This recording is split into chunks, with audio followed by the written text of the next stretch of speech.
पूर्णिमा बुद्ध पूर्णिमा के रूप में भी मनाते हैं।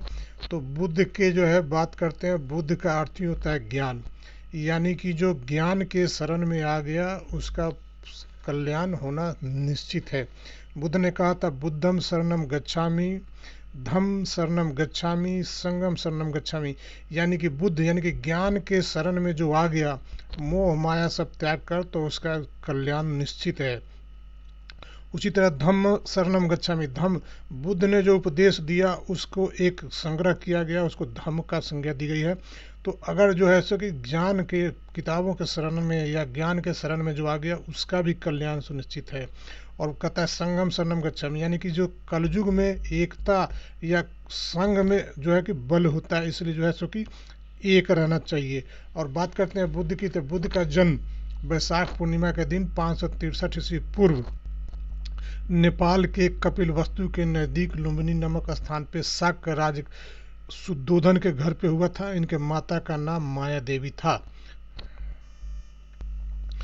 इनके जन्म के 7 दिन बाद ही इनके माता का देहांत हो गया, यानी कि महारानी की इस तब बुद्ध का लालन पालन, इनका बचपन का नाम सिद्धार्थ था, सिद्धार्थ का लालन पालन इनकी मौसी यानी कि महारानी की सगी बहन जो छोटी थी इनसे महाप्रजापति गौतमी ने किया। यही नाम था कि सिद्धार्थ का गौतम बुद्ध भी आगे जाके प्रसिद्ध हुए। सिद्धार्थ की शादी 16 साल की अवस्था में यशोधरा से हुई और यशोधरा ने एक पुत्र को जन्म दिया। और इसके बावजूद भी इनके राजकाज में इनका मन नहीं लगता था, संसार से विमुख थे। एक समय जब बाहर घूमने निकले थे तो इनको एक कुछ वृद्धा लोगों ने देखा, उसकी दशा को देखकर काफ़ी चिंतित हुए। कुछ दूर आगे बढ़े तो बीमार इन्हें दिखाई दिया, उससे देख के और द्रवित हुए।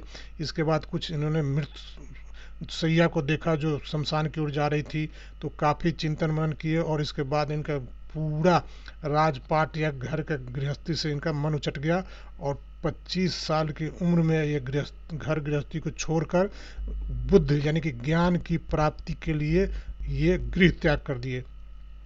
काफ़ी इधर उधर भटकने के बाद ये अंततः बिहार के गया जिला के बोधि वृक्ष में एक नीचे बैठे और वहाँ पे इन्होंने काफ़ी तपस्या किया। तपस्या करने के बाद पुनः इनको वैशाख पूर्णिमा के दिन ही ज्ञान यानी कि बोधित्व की प्राप्ति हुई और उस वृक्ष का नाम दिया गया बोधि वृक्ष। जो वृक्ष था वो पीपल का वृक्ष था जो आज भी वहाँ पे गया में विद्यमान है। इन्होंने उपदेशों में 2 चीज़ों का ध्यान रखा, कहा कि एक मध्यम मार्ग अपनाओ, यानी कि जो मध्यम मार्ग पर रहेगा उसको कोई परेशानी नहीं होगी, सारी समस्याएं मुक्त हो जाएगी।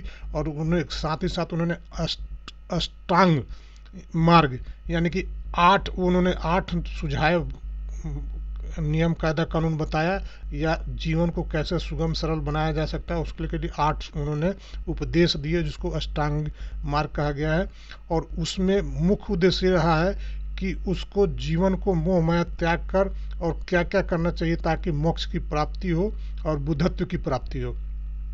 उन्होंने इसके साथ ही साथ अहिंसा पर बल दिया और ये कहा कि जो हिंसा नहीं करनी चाहिए। इसके साथ ही साथ उन्होंने शाकाहारी अपनाने को ज़्यादा ध्यान दिया और साथ ही साथ उन्होंने ये भी कहा कि दान करने से जो है कि आत्मा को शांति मिलती है। उन्होंने ये भी कहा कि यज्ञ और पशु बलि की घोर निंदा की और कहा कि ये सब सभ्य समाज के लिए उचित नहीं है। इसके साथ उन्होंने ये भी कहा कि बुद्ध के जो उसने उपदेश दिया या बुद्ध ने जो है एक धर्म चलाया उसको बौद्ध धर्म कहा गया। इसलिए कहा जाता है कि बौद्ध धर्म के संस्थापक गौतम बुद्ध थे। इन्हें विष्णु का 9वां अवतार भी कहा जाता है। और चूंकि बौद्ध धर्म को बहुत से पौराणिक राजाओं ने संरक्षण दिया, उसमें बिंबिसार, अजातशत्रु, कनिष्क और हर्षवर्धन थे। यही कारण है कि बौद्ध धर्म काफ़ी फला फूला और ये भारत से निकलकर पूरी दुनिया में चली गई। आज के डेट में अगर देखा जाए तो दुनिया में तीसरे नंबर पे ईसाई और मुस्लिम के बाद तीसरे नंबर पे लगभग 10% बौद्ध धर्म के मानने वाले इसके अनुयायी हैं और भारत सहित कई देशों में इसको माना जाता है। अंततः इनको 80 साल की अवस्था में 80 वर्ष की अवस्था में इन्हें 487 ईस्वी पूर्व उत्तर प्रदेश के कुशीनगर में इनका महापरिनिर्वाण हो गया। संसार में एक पहले और आखिरी ऐसे व्यक्ति हैं जिनका जन्म भी वैशाख पूर्णिमा के दिन हुआ। बुद्धत्व की प्राप्ति यानी ज्ञान की प्राप्ति भी वैशाख पूर्णिमा के दिन हुआ और इनका देहावसान महापरिनिर्वाण भी जो है वैशाख पूर्णिमा के दिन हुआ। पूर्विया टीवी समाचार की ओर से बस बुद्ध जयंती पर हार्दिक बधाई देती है।